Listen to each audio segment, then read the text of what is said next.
Hello students and welcome back to channel Sira Sheikh. आज CA foundation का maths का new lesson start करने जा रहे हैं जिसका नाम है इक्वेशन। स्टार्ट करेंगे आज का क्लास।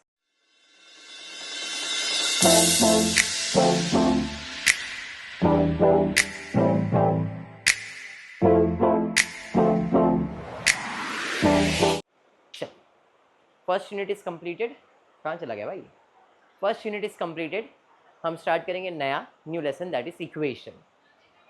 अब ये इक्वेशन थोड़ा सा बड़ा रहेगा, एक ही लेसन है, थोड़ा लेंदी है।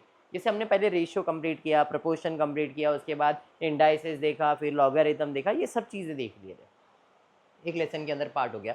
आज हम स्टार्ट करने जा रहे हैं इक्वेशंस। अब पहले आज कुछ ऑब्जेक्टिव्स वगैरह नहीं, कंसेप्ट्स ऑफ इक्वेशन, कितने टाइप के इक्वेशंस होते हैं, क्या क्या कर सकते हैं। बहुत सिंपल, बट ऐसा है कि कॉम्बिनेशंस बहुत है यहाँ पे। मतलब इक्वेशंस के बहुत सारे टाइप्स आने वाले, जिसके अंदर सबसे पहला find the value for x, basic वाला। इसमें बोला है find the value for x. तो कैसे फाइंड करेंगे भाई एक्स का वैल्यू? तो इक्वेशन को समझ लेते। क्या है equation? 4x upon 3 minus 1 is equals to 14x upon 15 plus 19 upon 5। अगर यही चीज को मैं ऐसा लिखता हूँ, 3x minus 1 is equals to 5x plus 2, तो आपको बोलूंगा find the value for x। तो कैसे फाइंड करोगे? एक जात वाले एक साथ ले लोगे भाई, x को x के पास ले ले, नंबर्स को नंबर के पास ले ले। ऐसा ही करते अपन। तो अपन क्या करेंगे, 2 को इधर लेके आ जाएंगे, 3 को उधर लेके जाएंगे, या जो भी करना। तो क्या मैं इधर भी ऐसा कुछ कर सकता हूँ? इक्वेशन है 4x upon 3 minus 1 is equals to 14x upon 15 plus 19 upon 5 है। तो ये एक जात वाले हो गए, इसको एक बाजू ले लेता हूँ, नंबर्स को एक बाजू ले लेता हूँ। तो स्टेप नंबर 1 पहला समझ में आया। तो स्टेप नंबर 1 में 14x अपॉन 15 को इस बाजू लेके आया, जब घर की इस बाजू आया तो पॉजिटिव साइन क्या हो गया? नेगेटिव। माइनस 1 को उस बाजू लेके गया तो हो गया प्लस।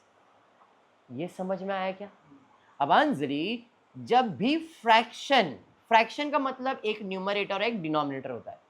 तो जब भी फ्रैक्शन के नंबर को मुझे प्लस करना है या माइनस करना है, तो बेस सेम होना चाहिए।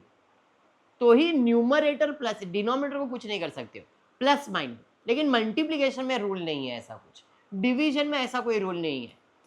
बेस कभी सेम होना चाहिए, प्लस या माइनस में। अभी मुझे इधर माइनस करना है, तो क्या बेस सेम है क्या? इधर अगर मल्टीप्लाई बाय 5 करूंगा तो 15 हो जाएगा। तो इधर क्या, तो ऊपर भी करना ही पड़ेगा, हाँ या नहीं? सेम भी इधर बेस सेम करना पड़ेगा, कुछ नहीं मतलब डिनोमिनेटर में। तो मल्टीप्लाई बाय 5 और मल्टीप्लाई बाय 5, तो इस हिसाब से 5 से मल्टीप्लाई किया तो ये 20x हो जाएगा।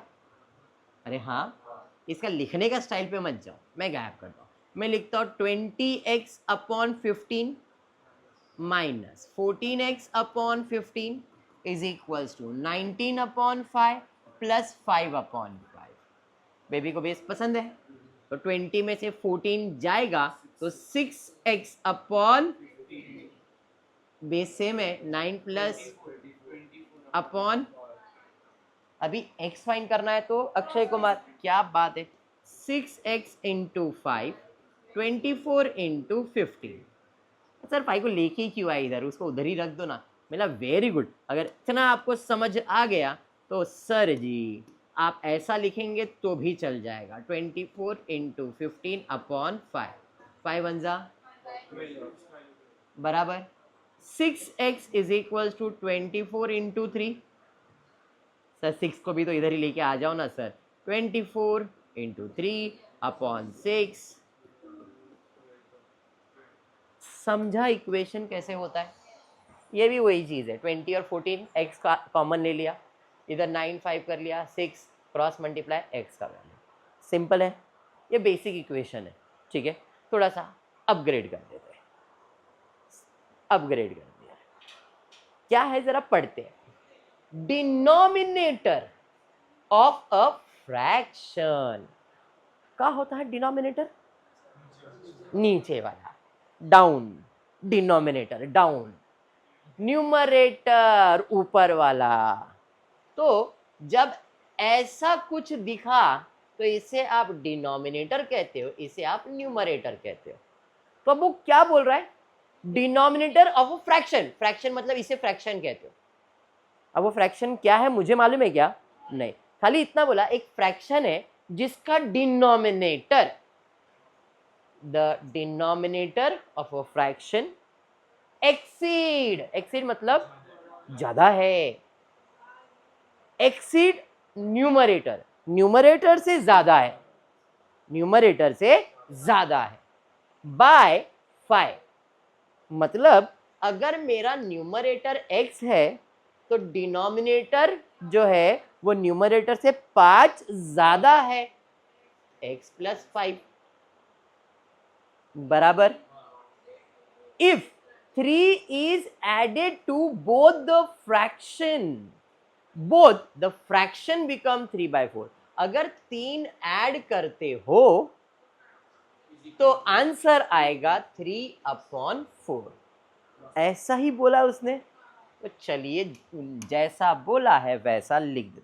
Late x be the numerator and the fraction will be x plus 5।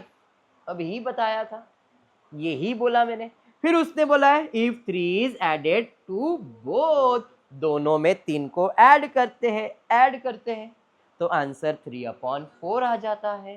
तो इस हिसाब से अब सिंप्लीफाई करेंगे तो 5 और 3 8 ऐड तो हो जाएगा, तो ये हो जाएगा, सॉल्व नहीं किया इधर, x plus 3 upon x plus 8, 3/,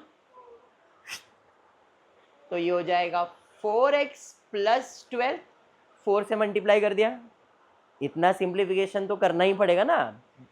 यहाँ पे 3x प्लस, अभी एक जात वाले क्या बात है, 4x minus 3x, 24 minus 12, x is equals to, तो सब में आंसर 12 ही आएगा, लगता तो ऐसा ही है, कोई जजमेंट मत करो इसका, है ना जयेश, वेरी गुड। सॉल्व किया, x का आंसर 12। अब x का आंसर 12 है, क्वेश्चन में बोला है फाइंड फ्रैक्शन, तो उसने क्लियर बोला था जो डिनोमिनेटर है वो न्यूमरेटर से 5 ज्यादा है, तो हमारा फ्रैक्शन x प्लस 5 था ना, तो अगर x 12 है तो ये 17 आएगा, समझा। चलिए बढ़ेंगे आगे, देखते हैं नया प्रश्न, वाओ माय फेवरेट वन, उम्र का पता कराओ, उम्र फाइंड करो। जयेश बोला है इफ थ्राइस, थ्राइस मतलब 3 गुना, थ्राइस मतलब 3 times, if thrice of age 6 years ago, 6 साल पहले ए का एज का 3 गुना, thrice of A age 6 years ago, मतलब 6 साल पहले ए का जो एज था उसका 3 गुना करो। 6 साल पहले, ध्यान से सुनो, 6 साल पहले, आज नहीं, ये मैं आज इधर खड़ा हूं, 6 साल पहले मतलब पीछे जाना पड़ेगा, हाँ या नहीं, 6 साल पीछे जब आ जाओगे तो जो भी उसका एज था उसका 3 गुना करो, 3 टाइम्स करो। Thrice the age 6 years ago be subtracted from twice his present age, present age का डबल करो, उसको जो 3 गुना एज था 6 साल पहले उसमें से माइनस कर दो, तो result would be equal to his present age. तो रिजल्ट क्या आएगा, जो आज का एज है वो, फाइंड ए का प्रेजेंट एज, कंफ्यूज हो गए। Let x be the age present age, मैंने आज का एज क्या लिया उसका, 6 साल पहले जो उसका एज था उसका 3 गुना करके उसमें आज के एज का ट्वाइस करना और माइनस करना। चलिए 6 साल पहले, 6 साल पहले आज एज क्या है, उसमें से 6 साल निकाल दो और उसका 3 गुना करो, बराबर, समझा। और इसमें जो उसका प्रेजेंट एज है क्या है, x, उसका 2 गुना करो, 2 गुना करो और उसको माइनस कर दो, सब्सट्रैक्ट कर दो। तो 2x माइनस 3 टाइम्स ऑफ ये विल बी आज का age, result would be equals to present age, equals to present age. समझा? ये गया हवे में। 6 साल पहले तो माइनस करना पड़ेगा, आज के एज से 6 साल पीछे जाना है तो x माइनस 6 करना पड़ेगा। ये समझ में आ गया? हाँ या नहीं? पक्का? सर मेरा एक सवाल ये कि 2x आगे क्यों लिखा, पीछे क्यों नहीं लिखा सर? तो मेरा एक ही सवाल था सर, हम तो ऐसा लिखते तो नहीं चलता क्या सर, -2x इज इक्वल, ऐसा लिखते तो चलता नहीं क्या? है ना, है ना, है ना, यही डाउट है ना? है क्या? ऐसा है डाउट है? ठीक। सवाल ये है, सवाल ये कि जो एज पुराना है वो बड़ा रहेगा या जो नया एज है वो बड़ा रहेगा? वो बड़ा रहेगा ना। तो हम लोग छोटे में से बड़ा माइनस करेंगे, बड़े में से छोटा माइनस करेंगे? सर बड़े में से छोटा माइनस करते सर, बराबर है कि नहीं? तो ये पुराना एज है ना और ये अभी, इसलिए 2x आगे है, पीछे नहीं। ये समझना, इसलिए ना बेटा डेप्थ में पढ़ाते हैं। समझ में आया ये बात? इसलिए 2x आगे है और वो पीछे नहीं लगा सकते। क्लियर हो गया ये चीज? पक्का क्लियर? चलिए तो इस हिसाब से अब तो सर अब मेरे को आ जाएगा सर 2x 3x प्लस 18, तो प्लस कैसे हो गया सर?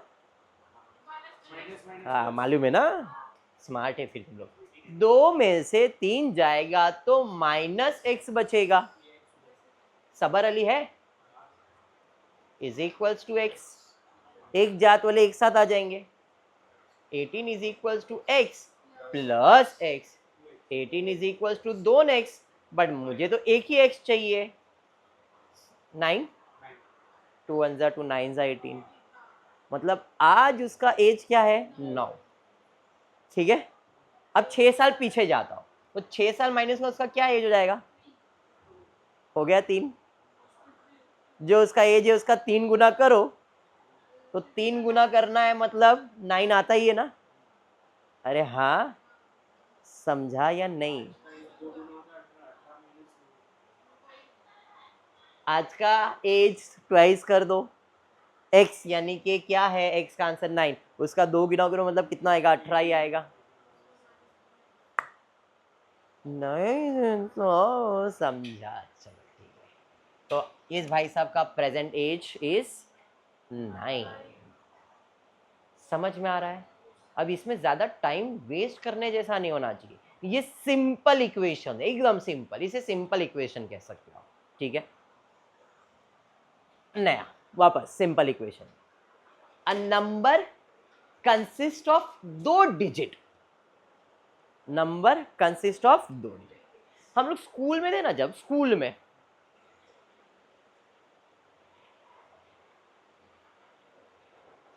ये नंबर मैंने लिखा है तो मुझे पढ़ाया गया था, आप लोग का पता नहीं, मुझे पढ़ाया था, मैंने पढ़ा था। इसे यूनिट कहते हैं, इसे 10 कहते हैं, इसे 100 कहते हैं, इसे 1000 कहते हैं, इसे 10,000 कहते हैं, इसे 1 लाख कहते हैं। पढ़ा है? वाह। यूनिट का प्लेस 10 का प्लेस, इसलिए 91 21 ऐसे 10 प्रोनाउंसिएशन होता है। 100 का प्रोनाउंसिएशन 891 ऐसा पढ़ते हैं। 6000 1000 का प्रोनाउंसिएशन होता है। ये सिंगल, ये 10, ये 100 ऐसा नंबर्स का प्रोनाउंसिएशन सिखाया था हम लोग को। तुम लोग को भी सिखाया था क्या? वाह ठीक है, चलो मतलब सेम पढ़े अपन ने। 2 numbers consist 2 digit, a number consist of 2 digit. एक नंबर है कितने डिजिट का? मतलब x और y ऐसा कुछ हो सकता है, लेकिन x और y 2 वेरिएबल नहीं ले सकता मैं। सिंपल इक्वेशन इज ऑलवेज 1, मतलब एक यूनिट की प्लेस पे रहेगा और एक 10 के प्लेस पे। मैं ऐसा लिखता हूँ, x और y नहीं लिख सकता हूँ। तो मैंने एक यूनिट का प्लेस पे कोई तो नंबर है और एक 10 के प्लेस पे, तो ये मेरा नंबर है। ये एग्री करते हो? एक नंबर यूनिट के प्लेस पे रहेगा और एक नंबर 10 के प्लेस पे रहेगा. A number consist of 2 digit. In tense place is twice the digit in the unit place. Unit place पे अगर मैं x लेता हूं तो 10 प्लेस पे उसका डबल. बट ये 10th का प्लेस है ना, समझ में आ रहा है? तो ये 2x ऐसा लिख सकता हूं मैं.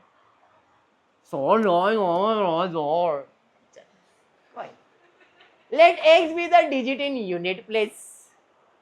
सिंपल, यही मैंने बड़बड़ किया. So the digit in the tens place is 2x. ये भी समझ में आ गया था सर, बट लिखेंगे कैसे इसे? इसे लिखेंगे ये यूनिट का प्लेस, ये 10 का प्लेस कितना 2x. तो मैंने ऐसा लिख के बताया था, नहीं समझा था, अभी समझा.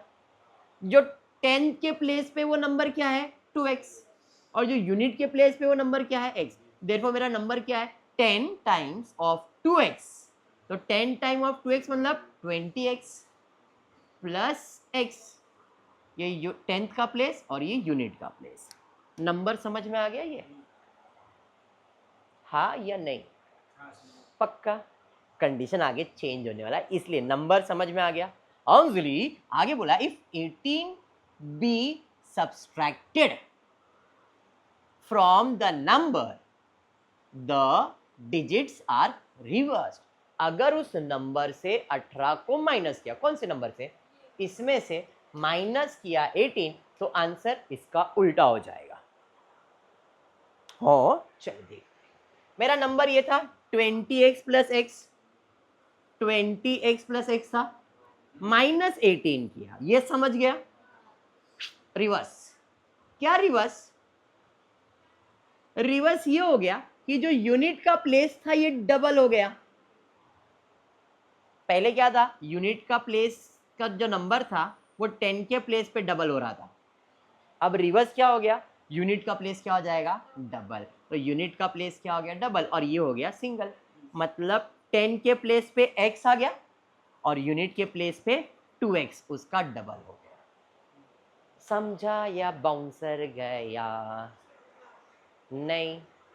अगर मैं बोल रहा हूं यूनिट का प्लेस 1 है तो इसका डबल 2 हो जाता है.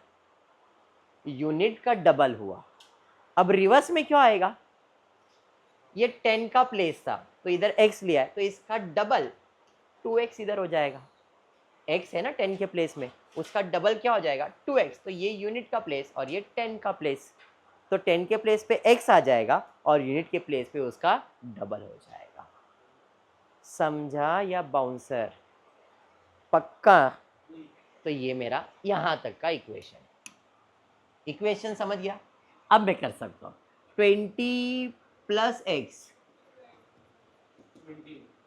बराबर ना, माइनस इज इक्वल्स टू एक जात वाले 21x minus 12x is equals to 21 में से 12 जाएगा तो 9x is equals to, therefore x is equals to. अब नंबर ढूंढते, अगर x 2 है तो 10 का प्लेस उसका डबल था, तो 2 का डबल क्या हो जाएगा 4. 4 इंटू 10 कितना हो जाएगा 40 प्लस 2, वो नंबर क्या था ओरिजिनल नंबर. समझा या बाउंसर गया? समझा या बाउंसर गया?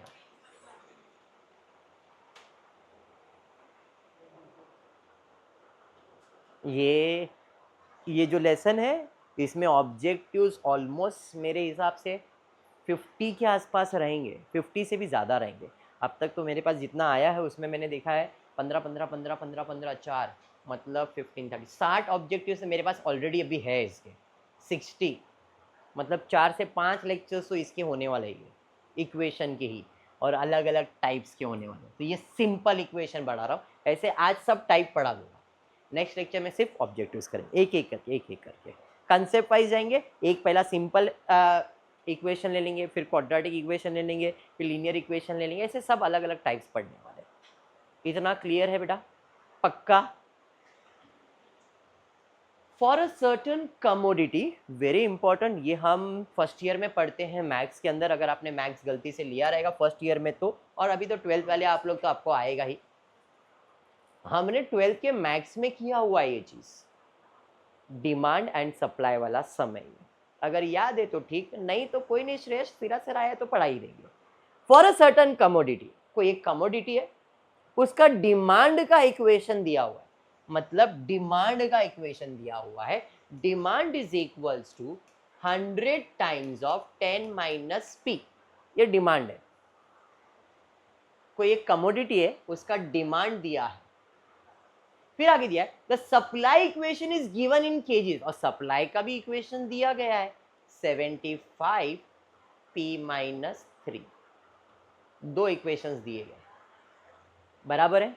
फिर बोला है the market price is such at which demand equals to supply, हमारा मार्केट प्राइस ऐसा है कि जितना डिमांड होगा उतना हम सप्लाई भी करते हैं, in short demand is equals to supply, ये आपका हिंट था, demand is equals to supply, यानी कि 100 10 minus P is equals to 75 P minus 3, and then तो आपको पता है क्या करना है, फिर आपको क्या करना है समझ में आ गया।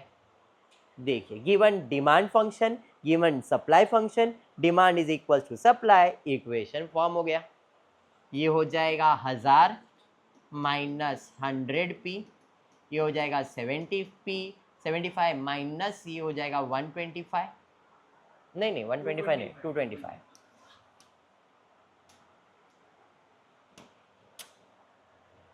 कहाँ थे भाई अपन,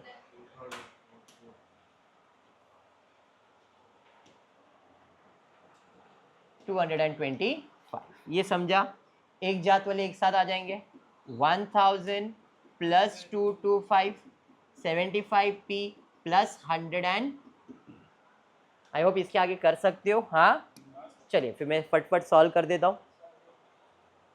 Therefore P is equals to 7, therefore price of the commodity is 7 per kg, question में बोला है find the market price, simple equation समझ में आया है, पक्का।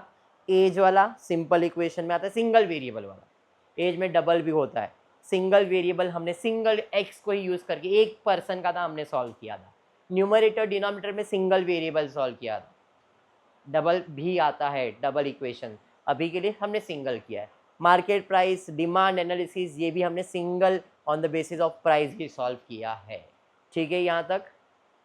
हाँ आगे क्वेश्चन में और कुछ तो बोला नहीं था, find the market price and quantity that will be brought and sold, मतलब कितना डिमांड होने वाला है, कितना सप्लाई, वो भी पूछा है। तो प्राइस तो है 7 रुपये, डिमांड था 100 110 माइनस 3 3 रुपया, 100 300 के जी, ये भी 300 ही आना चाहिए बिकॉज डिमांड और सप्लाई इक्वल है, समझा ये, ठीक है। चलिए बढ़ेंगे नेक्स्ट पार्ट, इसे हम लोग कहते हैं equation using elimination method, equation using elimination method, ऐसा कुछ आपने इसके पहले देखा हुआ है, साइमल्टेनियस इक्वेशन भी आप इसे बोल सकते हो। तो मैंने दोनों इक्वेशन लिख दिया, याद करो ऐसा कुछ आता था तो क्या करते थे आप, क्या सेम कर सकते हो इधर, तो फाइव को सेम करने के लिए आप क्या करोगे, यहाँ पे मल्टीप्लाई बाय 5 करोगे, तो जैसे ही मल्टीप्लाई बाय 5 करोगे तो ये हो जाएगा 2x plus 5y is equals to 9, इसको तो छेड़ा नहीं, ये हो जाएगा 15x minus 5y is equals to 25, अब माइनस माइनस तो कैंसिल, साइन बदलने की ज़रूरत नहीं है, तो 2 और प्लस 5 ये 17x हो जाएगा, 25 प्लस 9 ये आपको हो जाएगा 34, x का वैल्यू आ जाएगा 2। अब ये x का वैल्यू रीसब्स्टिट्यूट जिधर आपका करने का मन है उधर करोगे, मैं एग्जाम्पल इसमें कर देता हूँ, तो इधर हो जाएगा 6 minus Y is equals to 6 minus 5 is equals to Y, therefore Y is equals to, तो x और y का एलिमिनेशन मेथड समझ में आ गया, ये सेम चीज़ है, इक्वेशन x का वैल्यू 2 और y का वैल्यू 1, इन लोगों ने क्या मेथड किया वो इंपॉर्टेंट नहीं, आपको वो आता है, मेरे को मालूम है, आता है ना, बेसिक्स था दी। चलिए क्रॉस मल्टीप्लिकेशन, ये एलिमिनेशन मेथड था, अभी क्रॉस मल्टीप्लिकेशन, चलिए कोई भी इक्वेशन लिख दिया, इक्वेशन लिख दिया, इस साइड ले लोगे, हाँ तो ये आ जाएगा 3x plus 2y is equals to -17, 5x minus 6y is equals to 9। अब या तो y का वैल्यू सेम करो या तो x का, तो इधर मल्टीप्लाई बाय मैं 3 कर दूंगा तो 6 आ ही जाएगा सर, तो क्रॉस करने की ज़रूरत तो पड़ेगी नहीं मेरे को, हाँ या नहीं। तो ये हो जाएगा 9x प्लस 6y, 17 3 ज़ा 21, 3 1 ज़ा 3, 4 and 1 5, माइनस 51, अरे बराबर ये हो जाएगा 5x minus 6y is equals to 9, cancel हो गया, 9 प्लस 5 14x बराबर 51 में से 9 को माइनस कर दो तो आपको आंसर माइनस में आ जाएगा, कितना -43 नहीं 42 बराबर है, 14 से डिवाइड कर दो, therefore x will be 42 divide by 14, x is equals to -3। अभी x का रीसब्स्टिट्यूट कर देंगे और आंसर निकालेंगे, इधर भी सेम चीज़ किया हुआ है, x का वैल्यू -3, ठीक है। अब रीसब्स्टिट्यूट करेंगे पुटिंग द वैल्यू और इससे हम लोग y का वैल्यू फाइंड करेंगे और y का वैल्यू -4, समझा। अब ये क्रॉस मल्टीप्लाई बोला, एलिमिनेशन मेथड बोला, अपने को मालूम है कर सकते तो सेम कर, क्यों, क्योंकि अपने को मेथड के मार्क्स नहीं है, आंसर्स के मार्क्स है। आई होप इतना क्लियर है। तो ये एलिमिनेशन या क्रॉस मेथड करवा दिया। Now coming to quadratic equation, ये सब चीज़ें आपने 10th स्टैंडर्ड में 8th स्टैंडर्ड में किया हुआ चीज़ है। चलिए, what is quadratic equation? Splitting of middle term. जैसे यहाँ पे है +6 और स्प्लिट करना और क्या लाना है, -5 लाना है, तो 3 के टेबल में 6 आता है, 6 के टेबल में 6 आता है, और कोई टेबल में 6 जाता है क्या? नहीं। 6 - 5 करोगे तो 5 तो आएगा ही, 3 + 2 करोगे तो भी 5 आएगा, बट अपने को साइन में क्या चाहिए, और इधर पॉजिटिव 6 भी चाहिए। सिंपल है, 3 और 2 में लिखता हूं फैक्टर, -3 - 2 करूंगा तो -5 आएगा, और इनको मल्टीप्लाई करूंगा तो 6 भी आएगा। लेकिन अगर दूसरे वाले केस में देखूंगा 6 और 1 में, तो 6 माइनस ये करूंगा तो या तो -6 + 1 करूंगा तो -5 तो आ ही जाएगा, लेकिन क्या -6 × 1 करने से +6 आएगा क्या? फैक्टर समझा क्या बोलना चाह रहा हूँ? फास्ट गया क्या थोड़ा? पक्का समझा है? हाँ, समझा इतना पक्का ना श्रेयस? तो इसलिए ये जो 6 के फैक्टर्स है हम क्या लिखेंगे, 3 और 2, बट -3 और -2 मल्टीप्लाई करोगे तो 6 भी आएगा, और -3 - 2 करोगे तो -5 भी आ जाएगा। तो इसे हम लोग क्वाड्रेटिक या तो स्प्लिटिंग ऑफ मिडल टर्म भी कहते हैं। तो इसके अंदर फर्स्ट मेथड में हमने क्या किया, -2 - 3, फिर ब्रैकेट, इसमें कॉमन ले लूंगा x - 2, सेम इधर लिख दूंगा x - 2। अब x को इसके पास लेके जाएंगे, भाई तेरे पास क्या है, तो माइनस, मेरा x तेरा लिख दिया मैंने, therefore x - 3 x - 2, therefore x is equals to 3, x is equals to 2। तो हमारे फैक्टर 3 और 2 है। बात समझ में आ गया? अरे हाँ, यही सेम चीज़ करूँगा मैं, तो x का वैल्यू 2 या तो x का वैल्यू 3, समझा। क्वाड्रेटिक इक्वेशन सिंगल वेरिएबल का होता है। Second, formula method. अब यही चीज़ को हम फॉर्मूले से भी कर सकते हैं। अभी फॉर्मूला मेथड के लिए अपने को क्या है, जो पहला टर्म होता है उसे a कहते हैं, दूसरा टर्म को b कहते हैं, तीसरा टर्म को c कहते हैं। तो इस हिसाब से a का वैल्यू कुछ नहीं है, मतलब 1 है, b का वैल्यू -5 है, और c का वैल्यू 6 है, ठीक है। अब comparing the equation with ax² + bx + c = 0, वो तो है उसी फॉर्म में, ax² + bx + c के फॉर्म में ही है। Therefore we can say -b plus और minus √b² - 4ac upon 2a। याद है ऐसा कुछ करते थे? ये कभी हम लोग करते थे जब अपने को फैक्टर्स नहीं मिलता था, तो हम लोग इससे फाइंड कर सकते थे। अब क्योंकि मुझे इसका फैक्टर मिल गया है तो मुझे ये मेथड अप्लाई करने की जरूरत नहीं है, बट अपन क्रॉस चेक कर रहे हैं। तो इस हिसाब से b का वैल्यू कितना था -5, बी स्क्वायर मतलब -5 का square 25 -4 times of a into C, 4 6 जा 24, 1 जा 24, ये समझ में आ गया। अपॉन 2a मतलब सेम ही रहेगा, 25 में से 24 जाएगा तो 1, root of 1 is 1, plus minus minus minus plus, तो इस हिसाब से आएगा माइनस प्लस हो गया +1/2 या तो 5 - 1/2, 5 + 1 6/2 is equal to 3, 4/2 is equal to 2, तो आंसर क्या आया 3 और 2, सेम अपने को भी आया था। दोनों मेथड क्लियर हो गया। ये मेथड कब लगाते हैं, जब आपको फैक्टर्स नहीं मिलता है, फैक्टर्स मिल जाता है तो आप डायरेक्टली सॉल्व कर सकते हो। इसे आप quadratic equation, formula method and normal method कह सकते हो। डन है। बढ़ेंगे next. Examine the nature of the root of following. ऐसे एग्जाम्स में आते नेचर या रूट। क्या ठंडी ज़्यादा लग रहा है? बस बस खुश।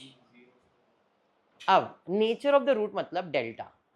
डेल्टा का मतलब होता है b² - 4ac। अब जब इसका आंसर ग्रेटर देन 0 आ जाएगा, ग्रेटर या अनइक्वल है, इक्वल आएगा 0 को मतलब ये इक्वल है, और अगर ये लेस देन 0 आ गया, अनइक्वल और अनरियल। यस, ये 10th स्टैंडर्ड में पढ़ा है। आपको अगर याद है तो ठीक है, नहीं तो कोई नहीं, हम अभी फिर से याद कर लेंगे। जैसे यहाँ पे एक क्वेश्चन दिया हुआ है x² - 8x + 16 दिया हुआ, ठीक है। तो हम क्या करेंगे, a b c सब वैल्यू समझ लेंगे। a का वैल्यू कितना है 1, b का वैल्यू कितना है -8, c का वैल्यू कितना है 16। अब हम फाइंड करेंगे b² - 4ac। b² -8 का स्क्वायर है ना, -4 टाइम्स ऑफ a इंटू सी किया। अब इसका आंसर निकाला 64 - 64 0। अगर 0 आया तो हम बोलेंगे the roots are real and equal. अगर डेल्टा का आंसर इक्वल, डेल्टा मतलब क्या, b² - 4ac, तो इसको हम लोग क्या कहते हैं, रियल और इक्वल कहते हैं। समझा। सेकेंड इक्वेशन है 3x² - 8x + 4 दिया हुआ है। a का वैल्यू 3 है, b का वैल्यू -8 है, c का वैल्यू 4 है। 10th स्टैंडर्ड में किया हुआ है ये सब चीजें। फिर से हम b² - 4ac करेंगे। 8 का स्क्वायर 4 × 3 × 3 कर दिया, 64 - 48 विच इज इक्वल टू 16, जो कि ग्रेटर देन 0 है। अब जब ग्रेटर देन 0 है तो ऐसे रूट को कहते हैं रियल तो है बट रैशनल एंड अनइक्वल। समझ में आएगा। ग्रेटर देन 0 है मतलब अनइक्वल है, इक्वल नहीं है, अनइक्वल है। डेल्टा का वैल्यू ग्रेटर देन 0 है मतलब अनइक्वल है। यहाँ पे इक्वल एंड रियल, यहाँ पे अनइक्वल और रैशनल। समझा ये। ग्रेटर देन 0 है मतलब अनइक्वल है, याद रहेगा पक्का। तीसरे पार्ट पे जाते हैं और एक एग्जांपल ले लिया। Same a b c, b² - 4ac निकाला। अब इसका आंसर लेस देन 0 आया। तीनों कंसेप्ट एक्सप्लेन कर रहा था। पहला इक्वल आया तो इसे हम लोग क्या कहा, equal and real, unequal and rational, and when it is less than 0 unequal तो रहेगा ही, साथ ही साथ क्या बन जाएगा, इमेजिनरी। समझा ये बात। क्योंकि ये लेस देन 0 है या ग्रेटर देन 0 तो हमेशा उसे हम लोग क्या कहते हैं, अनइक्वल। इक्वल कब आएगा, जब वो 0 को इक्वल होगा। बाकी सब में वो क्या रहेगा, अनइक्वल अनइक्वल। लेकिन अगर बड़ा है, पॉजिटिव है तो रैशनल, और नेगेटिव है तो इमेजिन। भाई नेगेटिव नंबर्स तो इमेजिन में ही रहता है। समझ में आया, पॉइंट क्लियर हुआ। नेचर एंड रूट याद रहेगा। क्या याद रखना है, 0 है तो इक्वल, बाकी सब अनइक्वल। पॉजिटिव है तो रैशनल है, और नेगेटिव है तो इमेजिनरी है। समझाइए। चलिए, पहला पॉइंट यहाँ पे क्वाड्रेटिक इक्वेशन में, ये नया पॉइंट पढ़ा आपने। वापस एक इक्वेशन दिया हुआ है 2x² 6 और 3 दिया हुआ है। 2a हो गया, ये b और ये c हो गया, तो 2 × 3 6 हो जाएगा, 6 4 24 हो जाएगा, और इसका स्क्वायर करोगे तो 36 आएगा। तो 36 और 24 आने वाला है, तो यहाँ पे 6 का स्क्वायर 36, 4 2 ज़ा 8, 8 इंटू 3 करेंगे, 8 3 ज़ा 24, माइनस माइनस प्लस होने वाला है, 36 प्लस 24 60, ग्रेटर देन 0 आया, क्या रहेगा?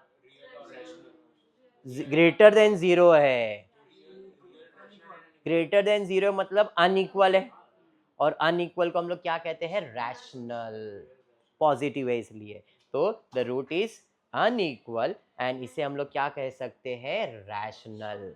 द रूट्स आर रियल, वो अपने को मालूम है, बट नेचर की बात करूंगा अनइक्वल एंड रैशनल। यहाँ पे the roots are real and unequally लिखा हुआ है, बट आप उसे क्या लिखोगे? क्लियर हुआ यहाँ तक? पक्का क्लियर? कंसेप्ट बैठ गया दिमाग में? चलिए नेक्स्ट इलस्ट्रेशन दिया है, alpha and beta are the root of this equation. Normally जब अपन इक्वेशन सॉल्व करते हैं तो दो वैल्यूज आता है, x का वैल्यू a, x का वैल्यू b, ऐसा आता है। तो यहाँ पे a और b ने x का वैल्यू दिया है अल्फा और एक का दिया है बीटा, दो वैल्यूज। रूट के इक्वेशन में कितने वैल्यूज आते हैं? दो। बोला है कि alpha and beta are the root of this equation, बराबर। Then find the equation whose roots are a plus B the whole square and a minus B the whole square. a मतलब alpha plus beta the whole square, alpha minus beta the whole square, ठीक है। अब alpha plus beta अगर find करना है तो एक simple सा फॉर्मूला है, coefficient of x minus minus coefficient of x upon coefficient of x square. Trick दूंगा मैं इसके लिए, ये तो पढ़ा रहा हूँ, समझा रहा हूँ, इसका ट्रिक बहुत सिंपल है। प्लस तो coefficient of x upon coefficient of x square minus में। अब कोएफिशिएंट ऑफ x क्या होता है? आप देख सकते हो एक क्वाड्रेटिक इक्वेशन है, ये है एक्स स्क्वायर का टर्म, ये है x का टर्म और ये है constant term. Coefficient of x का कोएफिशिएंट बराबर x स्क्वायर, इसका कोएफिशिएंट, इसके आगे का नंबर कुछ नहीं मतलब 1 है। तो इस हिसाब से कोएफिशिएंट ऑफ x क्या है? 7, और x स्क्वायर का है 1 और बीच में साइन क्या डालने का है? माइनस। तो a प्लस बी यानी कि अल्फा प्लस बीटा का आंसर क्या आ जाएगा? 7, बट इधर माइनस साइन है ना। सिंपल भाषा में ट्रिक ये है, जो सेकेंड टर्म होता है उसे हम अल्फा प्लस बीटा कहते हैं। अल्फा प्लस बीटा का मतलब जो सेकेंड टर्म होता है वो अल्फा प्लस बीटा होता है। खाली इतना ध्यान रखो, इधर कुछ नहीं होना चाहिए, अगर इधर कुछ है तो उसको नीचे डालना पड़ेगा। अगर एक्स स्क्वायर के साथ नंबर आ गया तो जो सेकेंड टर्म रहता है उसके साथ अपने को खाली उसको डिवाइड करना पड़ेगा, बाकी कुछ नहीं। समझा क्या बोला मैंने? वही चीज़ यहाँ पे लिख के दिया है, ठीक है। Second term is alpha plus beta upon x square कुछ नहीं मतलब 1 है तो वही बन जाएगा। लॉजिक क्लियर है? ये हुआ a प्लस बी यानी कि अल्फा प्लस बीटा। अब alpha into beta, constant term upon x square, in short यही है, क्योंकि इधर कुछ नहीं मतलब क्या है, तो a इंटू बी का आंसर क्या आ जाएगा? कॉन्स्टेंट। माइनस में minus 12 upon 1 which is equal to minus 12। और कुछ साइन है क्या अपने को? नहीं, यहाँ पे माइनस साइन डाला है ना, यहाँ पे गड़बड़ है, ठीक है। क्लियर है इतना? समझा या बाउंसर गया? श्रेयस, अब हमको फाइंड क्या करना है? Alpha plus beta square, alpha minus beta square. तो a plus B the whole square का फॉर्मूला मैंने पढ़ा है a square plus 2ab plus B square, ऐसा कुछ पढ़ा है मैंने। ये क्या है भाई? बोला है find the equation whose roots are ये एंड ये।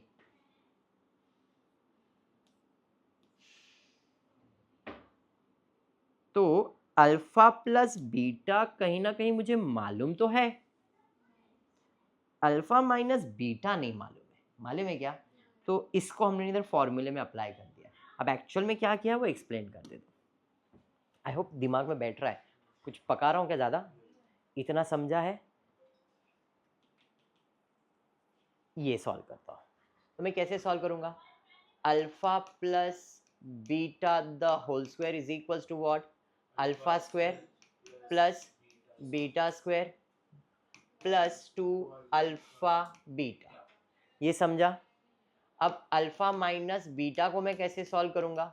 Alpha square minus 2 times of alpha beta plus beta square. Agree करते हो? एक अल्फा और एक अल्फा, दो अल्फा, एक बीटा और एक बीटा, दो बीटा, माइनस और प्लस करना है ना, तो ये तो कैंसिल हो जाना चाहिए। तो इस हिसाब से इन्होंने यहाँ पे जो एप्लीकेबल किया हुआ है, ये फॉर्मूला में मेरे को तो कुछ गड़बड़ लग रहा है, बट फिर भी ये हो गया तुम्हारा alpha plus beta square, alpha plus beta square plus plus alpha minus beta is equals to A plus B minus 4 times of alpha beta. सोर देखो, alpha minus beta whole square अगर मैं करता हूं तो मैं लिखता हूं alpha square minus 2 times of alpha beta plus beta square, ये लिखता हूं। लेकिन मेरे पास अल्फा माइनस बीटा नहीं है क्या? मेरे पास अल्फा प्लस बीटा है, यही है। तो मैंने फॉर्मूले में क्या चेंज किया, alpha plus beta the whole square is equals to alpha square के जगह पे यहाँ पे मैंने डाल दिया है -4 टाइम्स ऑफ अल्फा बीटा। अब माइनस के मैंने मैं एक्सप्लेन करूँ, ऐसा मुंह बनाई मत, मैं एक्सप्लेन कर रहा हूँ। मैं एक्सप्लेन क्या कर रहा हूँ जरा ध्यान दे। A minus B the whole square है, ए माइनस बी का आंसर क्या है, ये है, एग्री। ए प्लस बी का फॉर्मूला क्या है, A square plus 2ab plus B square, agree करती है। अब मैं इनको दोनों को अगर मर्ज करता हूँ तो जैसे अब यहाँ पे हमने क्या किया था, प्लस किया था, इन्होंने यहाँ पे प्लस नहीं किया, यहाँ पे क्या किया है, माइनस, उधर लिखा प्लस है, तो हम लिखेंगे अल्फा, अपने को ये चाहिए ना, क्या चाहिए, alpha square plus beta square, क्या चाहिए मुझे, alpha plus beta the whole square. मैं इसको सिंप्लीफिकेशन में दोनों फॉर्मूलेस को इसमें एप्लीकेबल करके दिखा रहा हूँ, किसमें, इस फॉर्म में अरेंज करके दिखा रहा हूँ। कौन था भाई ये, alpha plus beta the whole square is equals to alpha minus beta the whole square.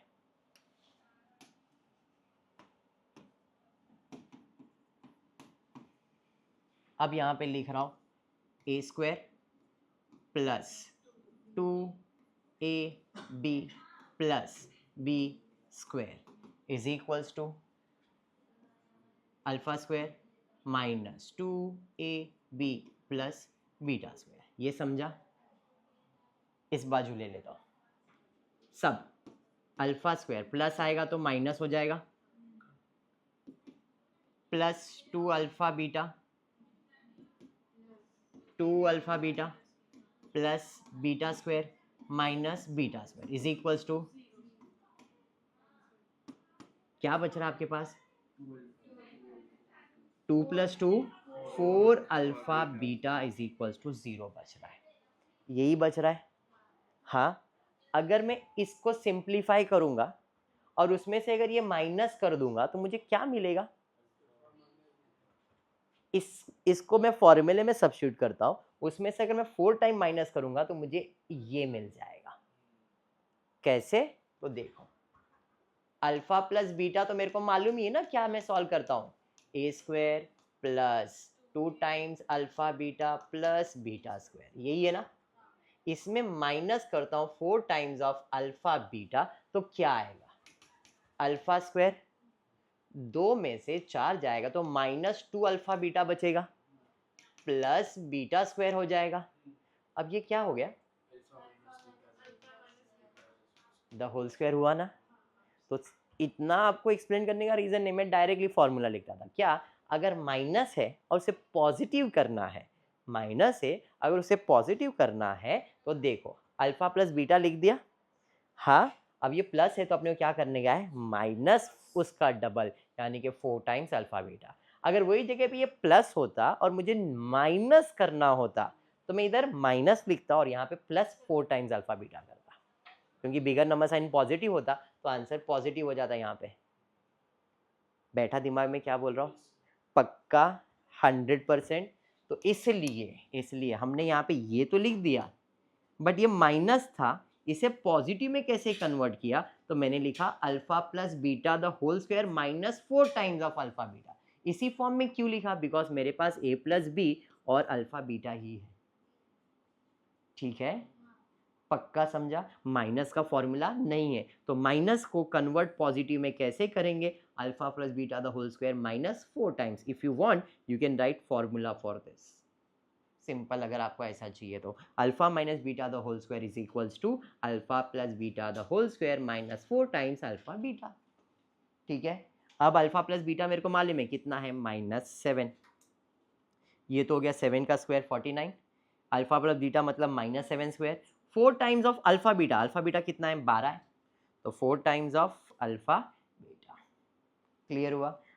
49 हो जाएगा फिर से, तो 49 प्लस 49 माइनस 12 4 जा 48 हो गया. 49 प्लस 49 माइनस 48 करोगे तो ये 50 हो जाएगा. तो अपना आंसर क्या है, 50. Understood? The product of the root required equation alpha plus beta, product of the root of required equation alpha plus beta the whole square plus alpha minus beta the whole square will be what, equals to, product पूछा है क्या question में? To find the equation whose roots are so and so, the product of the root, product मतलब multiplication of this root will be 49 था, 49 minus 48 था, यहाँ पे 1 आ जाएगा, यहाँ पे 1, और 49 इंटू 1 करोगे तो कितना हो जाएगा, 49. प्रोडक्ट मतलब मल्टीप्लीकेशन, प्रोडक्ट मतलब मल्टीप्लीकेशन. तो ये पहला रूट था, ये दूसरा है, दोनों को मल्टीप्लाई किया, आंसर कितना है, 49. बाउंसर क्या था, प्रोडक्ट. प्रोडक्ट का मतलब क्या हुआ, multiplication of the root of the required equation. बराबर है. तो भाई ये जो है a प्लस बी, इसका अपने को स्क्वायर किया तो 7, इसका स्क्वायर 7 का square 49. Alpha minus beta the whole square अभी हमने सॉल्व किया था भाई, अल्फा माइनस बीटा यानी कि ये वाला पार्ट हुआ 49 माइनस 48.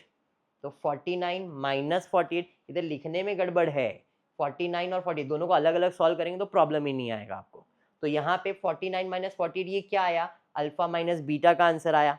तो अल्फा माइनस बीटा का आंसर ये है, तो 49 माइनस 49 माइनस 48, प्रोडक्ट यानी कि मल्टीप्लीकेशन. तो यहाँ आएगा 1 into 49 which is equals to 49, 50 नहीं 49. यहाँ पे प्लस हुआ था, वहाँ पे प्रोडक्ट निकालना था.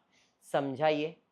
देयरफॉर इक्वेशन क्या बनेगा, तो इक्वेशन है X square plus sum of the root of X plus product of the root. That is equation X square, sum of the root 50, product of the root 49. अभी मैंने आपको ये बात बताया था, जो सेकेंड टर्म होता है इसे आप क्या कहते हो, सम ऑफ द रूट, और कांस्टेंट को आप क्या कहते हो, प्रोडक्ट ऑफ द रूट. तो इधर किया क्या है, अगर नहीं समझा है तो 10th स्टैंडर्ड का एक थोड़ा सा रिवीजन करवा देता, पीछे आ जाता थोड़ा सा. अगर आपको ऐसा लग रहा है बाउंसर है तो यहाँ तक आई होप क्लियर था. इसमें कोई डाउट था क्या? अभी माइनस साइन नहीं है, ठीक है, यहाँ तक क्लियर है. ये करने के बाद क्वेश्चन में मुझे पूछा गया है find the sum of the root and product of the root. Sum and product, और हमारा रूट क्या है, एक रूट ये है, एक रूट ये. तो अपने को a plus B, alpha plus beta का आंसर चाहिए और अल्फा माइनस बीटा का पहले आंसर चाहिए. समझ में आया क्या? इसका भी आंसर चाहिए, इसका भी आंसर चाहिए. तो इसका आंसर तो मेरे को मालूम है, 7 है, 7 का स्क्वायर माइनस 7 का स्क्वायर 14. ये मिल गया, ये नहीं मिला, तो ये फाइंड करता हूँ. तो alpha minus beta the whole square will be alpha plus beta the square minus 4 times alpha beta. ये एग्री करते हो? अब मैं इसको सॉल्व करता हूँ. ये हो गया 49, ये हो गया 48, ये हो गया 1. तो अल्फा माइनस बीटा का आंसर समझ में आया? अभी इतना समझा? एग्री है यहाँ तक? अब मेरे को इक्वेशन बनाना है, फाइंड द इक्वेशन. अब इक्वेशन कैसे बनता है, तो पहला टर्म एक्स स्क्वायर होगा plus sum of root of x, second term plus product of root. इस तरीके से इक्वेशन बनता है. तो एक्स स्क्वायर तो एक्स स्क्वायर ही रहेगा. अभी मुझे क्या फाइंड करने का, सम ऑफ रूट, और रूट क्या है, एक रूट ये है, एक रूट ये है. सम मतलब ऐड करना है. तो पहला रूट का आंसर कितना है, 49, प्लस सेकेंड का रूट का आंसर कितना है, तो 49 प्लस 1 x हो गया plus product of the root, product कितना है 49, एक का और दूसरे का 1, तो इस हिसाब से इक्वेशन क्या बनेगा x square plus 50x plus 49 is equals to, समझा क्या बोलना चाह रहा हूं? वो मेथड में थोड़ा कॉम्प्लिकेशंस थे, उन लोगों ने डायरेक्टली सम फाइंड कर दिया, बट आप ऐसे सॉल्व करो, ठीक है? पक्का समझा है? दो रूट दिया था तो हमने एक एक रूट को सेपरेटली सॉल्व करके इसका आंसर और इसका आंसर ले लिया एंड देन फॉर्मूले में सब्स्टिट्यूट कर दिया। अभी समझा? पक्का समझा है? हाँ या नहीं? चलिए, तो इसी वे में हमने इसको सॉल्व किया और इक्वेशन फ्रेम कर दिया। Now if alpha and beta be the root, अब अल्फा और बीटा इस इक्वेशन का अगर रूट है, जैसे यहाँ पे इसका रूट अल्फा बीटा था, इधर भी इसकी इक्वेशन का बोला है, then find the value for A square upon B plus B square upon A. जैसे यहाँ पे अपने को ये इक्वेशन दिया था, ये उसका रूट है और इससे अपने को क्या बनाने का था इक्वेशन, यहाँ पे बोला है find the value of this. चलिए कोई नहीं, अपने को मालूम है जो सेकेंड टर्म होता है उसको अपने को 2 से डिवाइड करना है, तो अपने को क्या मिल जाएगा अल्फा प्लस बीटा मिल जाएगा, और अगर अल्फा इंटू बीटा करना है तो जो कांस्टेंट टर्म है उसको 2 से डिवाइड करना है, तो मैं अल्फा इंटू बीटा भी फाइंड कर सकता हूँ। ये समझ में आया? तो पहले मैं अल्फा प्लस बीटा फाइंड करता हूँ, अल्फा इंटू बीटा फाइंड करता हूँ। Alpha plus beta is equal to -4 upon 2, आगे minus sign, minus minus plus, 2 1 जा 2 2 जा, इसका आंसर 2 आ जाएगा, 2 आ जाएगा। क्लियर है क्या? अरे हाँ, एग्री करते हो? अल्फा इंटू बीटा -1 अपॉन 2, और कुछ होएगा क्या? तो I got alpha plus beta and alpha into beta. अब मुझे फाइंड क्या करने का, वो इक्वेशन लिख रहा हूँ, A square upon beta plus B square upon alpha, यही फाइंड करना है। बेबी को बेस पसंद आना चाहिए, क्रॉस मल्टीप्लाई करके ये फाइंड कर लिया। Now I have alpha cube plus beta cube, इसके जगह पे फॉर्मूला क्या है, A cube plus B cube का formula A plus B the whole cube minus 3 times of alpha beta into alpha plus beta upon alpha beta. Upon alpha beta मतलब ये इसका ही formula है, ठीक है? अब पॉजिटिव ही है तो अपने को चेंज करने की जरूरत है क्या? नहीं। अल्फा प्लस बीटा का आंसर मैंने फाइंड किया था, कितना है 2, अरे हाँ, minus alpha into beta minus half, alpha व बीटा 2 और ए बी भी मालूम है मेरे को, खाली अपने को इस इक्वेशन में वैल्यू सब्स्टिट्यूट करना है। तो चलिए एक एक करके वैल्यू सब्स्टिट्यूट किया। Alpha plus beta the cube, तो 2 का cube minus 3 times alpha beta minus 3 time alpha beta, समझा? प्लस अल्फा बीटा 2, इधर माइनस नहीं है प्लस 2 है, बराबर है, अपॉन -1 अपॉन 2। इतना समझा? पक्का समझा?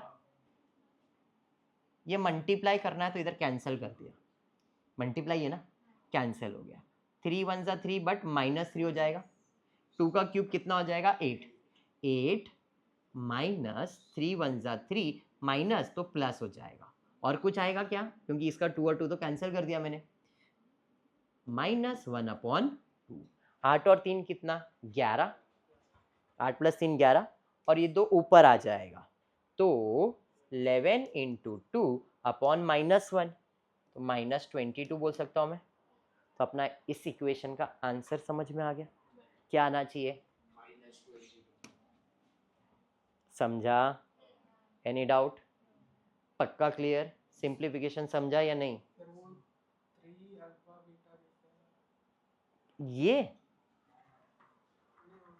ये formula a cube minus B cube is equals to a plus B the whole cube minus 3 times of a plus B, A square minus 3ab, A plus sorry 3a square b 3ab square, ये formula है, इसका formula है वो, इधर formula लिख दिया मैंने, ठीक है?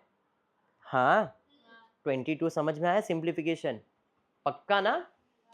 देखो इक्वेशन में पहला सिंपल इक्वेशन आया, फिर क्वाड्रेटिक इक्वेशन आया, साइमल्टेनियस इक्वेशन आया, फॉर्मूला मेथड आया हुआ है, ये इक्वेशंस ही है इतने सारे, इसलिए बोल रहा हूँ ये इक्वेशंस को थोड़ा सब चीज़ों को कनेक्शन करो, नोट्स बना के रखो इसका, बहुत ज़्यादा इंपॉर्टेंट रहेगा। नेक्स्ट है, देखो, for x 4 raise to x minus 3 into 2 raise to x plus 2 raise to 5 is equal to indices का फॉर्मूला। क्या मैं इधर ऐसा लिखूं तो चलेगा, 2 square raise to x minus 3 2x into 2 raise to 2, क्या किया याद है, ऐसा पढ़ते थे, a raise to m a raise to n a raise to m plus n। तो इधर प्लस था तो मैंने स्प्लिट कर दिया दोनों को, एक को m दे दिया एक को n दे दिया और बेस सेम ही रखा, याद आया। 2 रेज टू 5 को तो मैं कुछ नहीं करता हूँ, इसको रहने दे भाई, इसको मैं स्प्लिट कर सकता हूँ। ये समझा क्या कर रहा हूँ, इधर x इधर 2 लिखा तो भी चल जाएगा, x इंटू 2 तो 2x ही होने वाला है। अरे हाँ, तो 2 का स्क्वायर वही एक ही बात हो जाएगा। अब जरा ध्यान दो, तो इधर भी 2x है इधर भी 2x है, let 2 raise to x is equal to y ले लेता हूँ, उस हिसाब से ये हो जाएगा y square minus 3 y into 2 raise to 2 मतलब 4 plus 2 raise to 5 times 2 into 4 8 16 32 बराबर। तो ये हो जाएगा 32, बन गया नॉर्मल इक्वेशन। अब तो सॉल्व कर सकते हो फिर, तो मैंने इधर वही स्टेप्स किया है। इतना समझा। 4x था, इसको 2x to the power of 2 कर दिया, 2 रेज टू 2, x को अंदर और 2 को बाहर किया, 3 को जैसा वैसे ही 2 रेज टू x।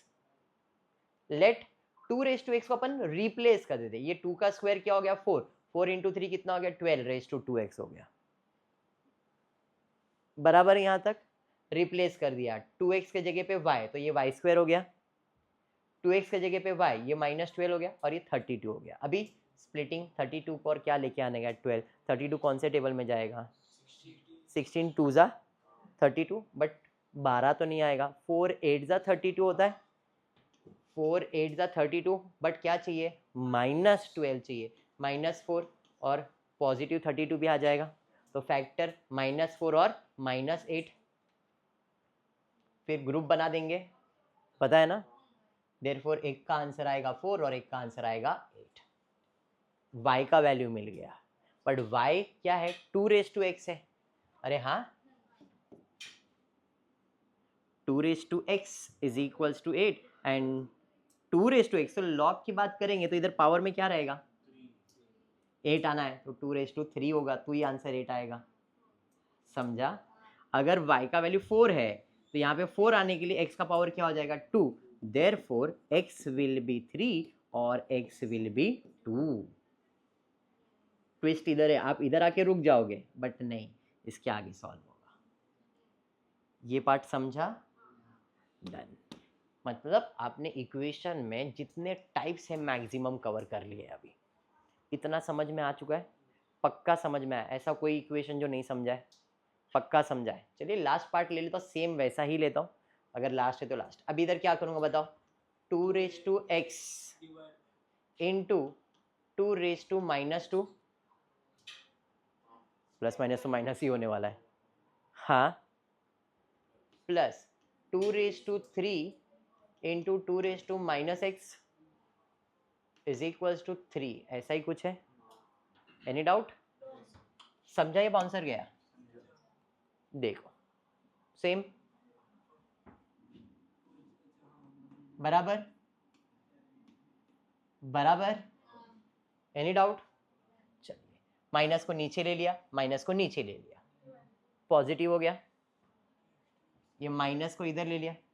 अब लेट 2 रेज टू एक्स को रिप्लेस कर दो किसी एक टर्म से, फॉर एग्जाम्पल t, तो ये हो जाएगा t upon 4 8 upon t is equals to 3, base same होना चाहिए, तो इधर t इधर 4 से मल्टीप्लाई करूंगा, तो t square plus 32 upon 4t is equals to 3,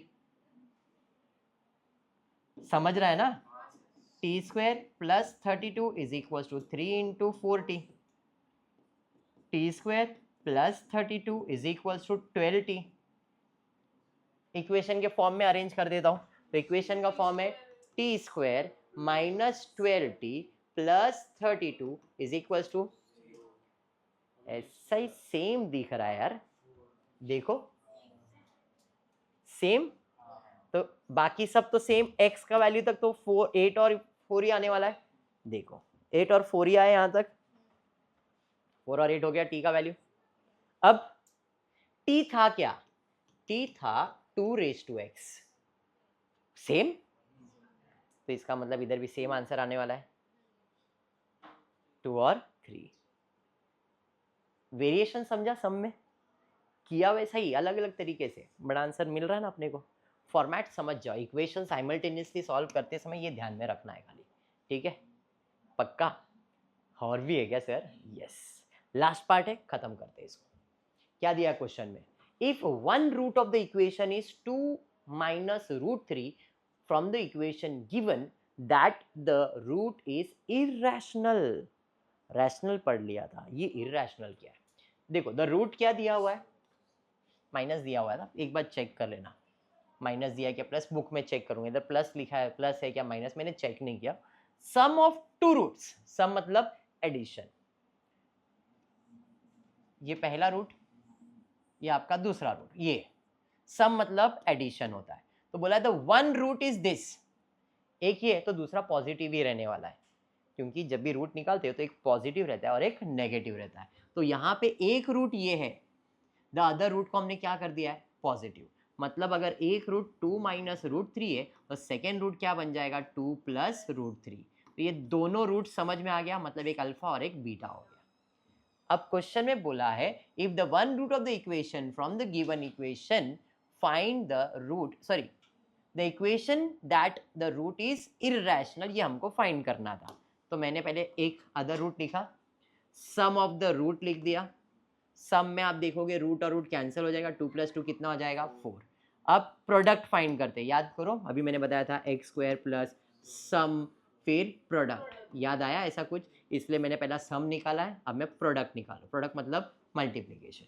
तो 2, अभी देखो एक प्लस एक माइनस, एक प्लस एक माइनस है, a² माइनस b² का फॉर्मूला क्या होता है, a plus B a minus B. अब देखो ऐसे फॉर्म में है तो अपन पहले टर्म का भी स्क्वायर, दूसरे टर्म का भी स्क्वायर, बीच में क्या कर सकते हैं, माइनस। तो 2 × 2 4, √3 × √3 3, और बीच में क्या साइन डालोगे, माइनस। तो 4 - 3 प्रोडक्ट भी समझ में आ गया, ये प्रोडक्ट, ये सम हो गया, ये प्रोडक्ट हो गया।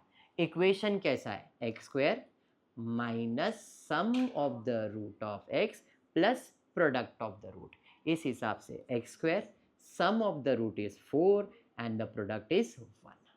क्लियर हुआ सम? सम समझा? हाँ, same sum, alpha and beta are the two roots of the equation and equation is this from the equation whose root, ऐसा ही कुछ हमने इसके पहले भी किया हुआ है। अपने को क्या दिया, if alpha and beta are the two roots, ठीक है भाई, if alpha and beta are the roots of the equation, तो वी कैन से ये मेरा इक्वेशन है, x का वैल्यू p दिया हुआ है, कांस्टेंट दिया है q, therefore alpha into beta क्या आ जाएगा, -p/1, -p/1 मतलब -p हो जाएगा प्लस p, और प्रोडक्ट के अंदर q अपॉन, मतलब ये q हो जाएगा। इतना समझ गया, a प्लस बी भी मिल गया, अल्फा इंटू, अब इसको सॉल्व करने का, अब इसको सॉल्व करने के लिए क्रॉस मल्टीप्लाई किया, a² प्लस b² हो गया अपॉन अल्फा इंटू बीटा।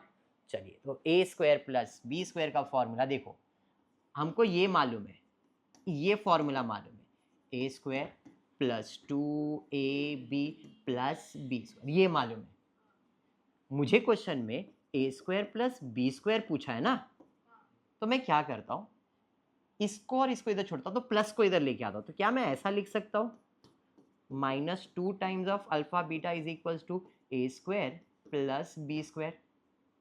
इसको इधर रखा, इसको इधर रखा, खाली इसको इधर लेके आया, तो इसके साथ वो क्या हो जाएगा, माइनस। तो देखो मैंने फॉर्मूला क्या लिखा, alpha plus beta the whole square -2 times of alpha beta upon alpha beta. क्यों? क्योंकि अपने पास a प्लस बी है, इसके लिए कोई फॉर्मूला नहीं ना, इसके लिए कोई है क्या सिंप्लीफिकेशन, अपने पास अल्फा प्लस बीटा का आंसर है, a² b² का फॉर्मूला है क्या मेरे पास, वैल्यू नहीं, इसके मैंने इस फॉर्म में अरेंज किया। ये समझा आपको? समझा है? हाँ पक्का? अब ये मालूम है कितना आंसर था, p था, तो ये हो गया p का square minus 2 times of alpha into beta का आंसर कितना है q upon alpha into beta q। कुछ कैंसल नहीं, तो ये मेरा इक्वेशन बन गया। और कुछ बोला है क्या क्वेश्चन में? नहीं। देयरफॉर अपना answer p square minus 2 times of q upon q। आपको चाहिए तो q को स्प्लिट कर सकते हो, बट क्वेश्चन में और कुछ बोला है क्या? Alpha upon B beta upon V is equal to 1 है, तो हमारा लिए इक्वेशन भी वैसे ही बन जाएगा। ये आ गया आपका sum of the root, product of the root. Product of the root q का वैल्यू क्या बोला उसने? 1 बोला है, तो हमने आंसर क्या लिख दिया है? 1। समझा या बाउंसर गया? डन है पक्का। आज के क्लास में मैं इतना ही करता हूँ, नेक्स्ट क्लास में कुछ नया इक्वेशंस करेंगे, मोस्टली ऑब्जेक्टिव्स करने वाले। तो बी प्रिपेयर्ड, क्योंकि जो ऑब्जेक्टिव्स होगा वो सब इस सारे इक्वेशन पे बेस्ड होगा, एक एक करके, एक सिंपल इक्वेशन, फिर क्वाड्रेटिक, फिर सिंप्लीफिकेशन, फिर फॉर्मूला मेथड, ये सब सीक्वेंस अपन करने वाले हैं। ठीक है क्या? चलिए, तो आज का क्लास इतना ही करते हैं। होपफुली वीडियो पसंद आए तो प्लीज़ वीडियो को लाइक कर देना, फ्रेंड्स ग्रुप में शेयर करना, चैनल को सब्सक्राइब करना। Thank you for watching the video.